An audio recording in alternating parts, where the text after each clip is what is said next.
welcome back to my channel. For those of you who are new, my name is Sydney, aka A Shawty That Reads. Please make sure to like, comment, and definitely subscribe so you don't miss out on future literary content. But in today's video, I'm going to be reviewing two books that have had a lasting effect on my mental health since finishing them a couple weeks ago, so I'm really excited to share my thoughts with y'all. So over on my Instagram, Shawty Reads, if you are not following me, please go do so. I have started a web series that I call Shawty Speaks, where Audible meets podcast meets high girl shit. So on Shawty Speaks, I do a live read of a book, typically a spiritual book, and I roll a blunt, I smoke, I read from it, I comment on it, and we all just sort of start a conversation, right? So I've read The Four Agreements by Don Miguel Ruiz. I've read a little bit of Pieces Every Step by Thich, Nhat, Hanh. I've read Live Your Power by Layla Delia. So we just finished reading The Power of Now by Eckhart Tolle, which I have right here. This is our most recent read on Shawty Speaks. And everything I read on that web series I've read before, because I don't think you should read any spiritual book just once. And it gives me a little bit more insight when I'm speaking to my audience. Since it's something that I've read before, I can give y'all a little bit more, but at the same time, I get so much out of it from reading it aloud and hearing everybody else's thoughts, comments, opinions, what have you. So with that being said, this is my second time reading The Power of Now. The first time I read it on my own was last year, fall 2020. It was recommended to me by a psychiatrist because, y'all, I was going through it, okay? I was really going through it. I was letting my emotions take control. I felt like I wasn't in control of my thoughts, my choices. So The Power of Now really opened my eyes to how much power we have and how in control of our reality we really are.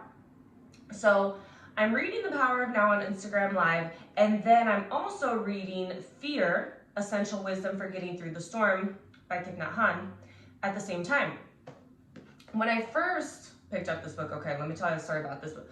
When I first picked up this book, I couldn't really get through it because the first half was so similar to The Power of Now that I was like, you know what, I'm just gonna wait till I'm done with this one to get to this one. But then something happened where I saw Fear lying on the table and I was like, I think I'm gonna give it another go. So now I'm reading them both at the same time. And I'm really big on reading two books at once. It's just normally I'll be reading my self-help, personal growth, and then I'll be reading a fiction, mystery, whatever. Just something to kind of, offset the other. But in this case, I'm like, it really felt like reading two spiritual books at once was really working. Because in this case, specifically, like I said, Fear is very similar to The Power of Now until you get to the second half. Because the second half, he offers meditations, breathing exercises, more tangible ways to be in the present moment. Because The Power of Now is great, okay? I love The Power of Now. It is up there on my list of spiritual books. However, Eckhart Tolle is not going to hold your hand and be like, look, you have incessant thoughts, you're going a little insane, you need to get it together. He's not going to hold your hand through it. He's going to tell you exactly what it is. And I feel like when you're not ready for that, it can be a bit much. Because a lot of people, I've seen a lot of reviews of The Power Now, he's condescending, he's yelling at me, it's hard to read this because I already have anxiety and he's making me feel bad. What he's doing is being really real with you. So if you need someone to hold your hand along the way like I do sometimes, that is when I recommend reading Fear by Thich, Nhat, Hanh. Or if you can do two books at once, like I like doing, read them at the same time. Because you will get the concepts and the definitions and the understanding from The Power of Now, but you will get the practices from Fear. So I'm going to share with y'all one of my favorite quotes from Fear. This is on page 46. I think this is a great meditation or affirmation to offer on a daily basis because I just feel like it's very grounding and will remind you of your purpose. Very simple, 4 lines. It is, I have arrived, I am home, in the here, in the now, I am solid, I am free, in the ultimate I dwell. And that's such an important daily reminder because what these 2 books are about is this. As humans, we live in fear, we live in doubt, anger, jealousy, etc. In order to transform those emotions, to overcome those emotions, and to no longer be led by those emotions, we have to come back to the present moment. Now, in The Power of Now, Eckhart Tolle says, in order to get to the present moment, you have to stop thinking. You have to find the off button in your head. You have to become the watcher of your thoughts and begin to understand that there's a you that's watching all of the incessant habitual thinking going on. And once you understand that you're the watcher, the thoughts just kind of stop. Very slowly but surely, you start seeing glimpses of the pure land of the Buddha, of enlightenment, of transcendence. And so all that is good and well, and that's easy to understand. However, in fear, he'll actually tell you, okay, here's a breathing meditation to bring you back to the present moment. So I think the most simple one that Thich Nhat Hanh offers is breathing in, I'm aware of my in-breath. Breathing out, I'm aware of my out-breath. I like to do this when I'm walking. So walking meditation is huge for me. It's huge for Thich Nhat Hanh. So when you're walking and just saying to yourself over and over again, breathing in, I'm breathing in, breathing out, I'm breathing out, it's a beautiful meditation because it's so simple and it keeps you so grounded in the present moment. And even though you are using your mind to produce the thought of breathing in, breathing out, you just don't attach to those thoughts. It's just the rhythm. It's helping you get into the rhythm. So once you're back into the present moment, then you can look around you and be like, there are so many opportunities for happiness right now. Which one am I going to choose? That's the way fear poses it. In The Power of Now, he poses it as, if you sit right now in the present moment and ask yourself, is there anything wrong with this moment? 99.9% of the time, the answer is going to be no. So if there's nothing wrong with the present moment, why do we try so hard to escape it? And the answer is, we're obsessed with thinking about the past. We're obsessed with thinking about the future. We think it's impossible to just be still and not think. I remember starting The Power of Now and being like, the fuck is this man talking about? You telling me I'm just gonna sit here and think about nothing? Ooh, when you can sit there and think about nothing, that is peace, my friends. That is peace. And peace is the goal, right? Because a lot of us talk about being happy. I want to be happy. I want to be with somebody that makes me happy. I want to do things that make me happy. But what about peace? Because happiness is situational, okay? Most emotions actually depend on the situation that you're in. So once you realize that your life is not an accumulation of your life situations, then you will understand that you have control of your emotions.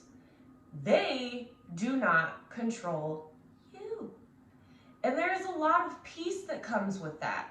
And you need that peace and compassion and understanding, because when you do have emotions that pop up, that's when you can look at them. Let's say it's anger. You can look at your anger and be like, hey, I see you, I feel you, and right now I'm going to take care of you the way that you would take care of a child, because that's how you have to look at your emotions. They're going to pop up. Life is inevitably going to happen. You just have to be able to check your emotions with non-judgment, with love, okay? Because you don't want 2 people in your head now mad at each other. Because now you got 2 people in your head mad at each other, and then you got you watching being like, well, that's when you step in and be like, okay, we're going to take care of this right now. With that being said, most of us don't want to take care of our emotions right now, right then and there, because we're so used to suffering with them, we can't imagine what we would be like without them. We can't imagine what it would be like to actually face our anger instead of letting anger run amok in our lives. So when you actually find the courage and the bravery, because it does take a lot of courage to sit there with yourself and to actually see yourself for who you are, all the pain dissolves. All the heavy stuff that you have been so afraid to look at for months, years, your entire life, it just dissolves. And I've done it, and I've been practicing it. I don't do it every single time, okay? That's a part of the work, that's part of the healing process, but I've done it. So when you're feeling something, you're thinking about something, and it starts nudging, poking, making you a little uncomfortable, instead of pushing that aside, be like, okay, what do I need today? What is this? What's causing me to suffer right now? And as soon as you look at it and answer those questions in the present moment, it will dissipate. Slowly but surely, right before you. Sometimes it's not even slowly. So I think just having that behind looking at yourself will really, I don't want to say speed up your healing process, but make it more exciting, make it more bearable. Because yeah, you may be used to your suffering and your pain, but eventually it's going to become unbearable. It's going to lash out when you least expect it, whether that's lashing out through you, your anger, your jealousy, or lashing out through your physical body, making you physically ill.